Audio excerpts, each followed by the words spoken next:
Hello from the bridge of the MV Clesina in Orkney.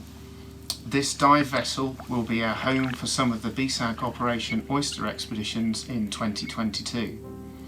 Earlier this year, at the other end of the UK on the Isle of Wight, I went diving with Dr. Luke Helmer from the Blue Marine Foundation, seeking out remnant native oyster populations. And here's a short video showing how we got on. Osborne House on the Isle of Wight was Queen Victoria's palatial holiday home. We asked Luke, what would the native oyster population have been like when she stayed there?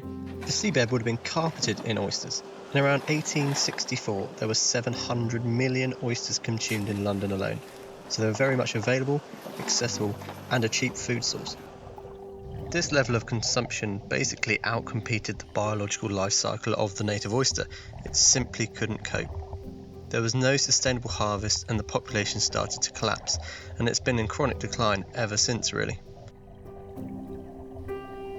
Then you get things like diseases that have been introduced, some of which have actually caused mass mortalities up to 90% in populations.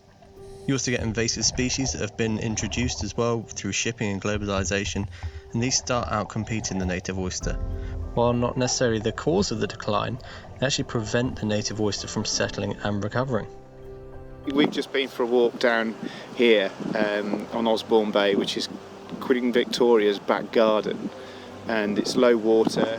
We've just walked out along one of the old piers here, and we've been finding old shells, on the beach and in paddling depth. Is that information really helpful as well? Yeah, absolutely. So the native oyster would have been an intertidal area. We have old footage of people harvesting it from the intertidal zone.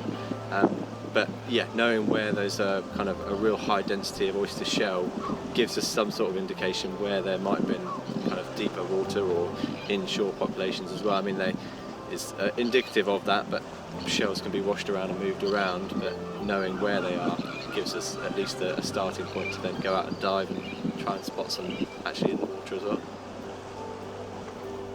A crucial bit of information is understanding where oysters are, or they used to be. Those remnant populations are key to us deciding where and what is suitable habitat to restore them on. We have a lot of fisheries data, but that's just for the fisheries area, not necessarily the nooks and crannies where there might be remnant populations. So if we discover a few live oysters, this gives us a bit of hope.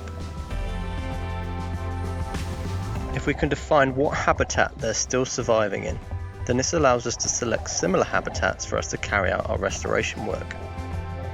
Operation Oyster provides an unprecedented opportunity to get boots on the ground, or fins in the water, on a geographical scale that wouldn't otherwise be possible.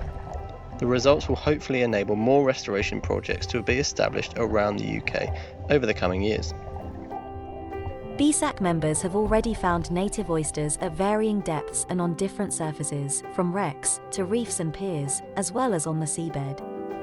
You can get the whole club involved, as you could discover the oysters on virtually any dive. To help spot the oysters, which are known as Ostrea edulis, there's a photographic ID guide on the BSAC website.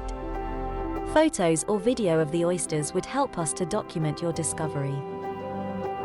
When you've found native oysters, there's also an online form on the website where you can record your discoveries and upload any photos or video that you've taken. Operation Oyster is one of the most significant environmental projects ever launched by the British-Sub-Aqua Club, and will positively showcase that diving with a purpose can have long-term benefits. We now have the perfect opportunity to ensure that the data gathered by our divers will feed into real-time research to ensure the protection and rehabilitation of our native oyster species.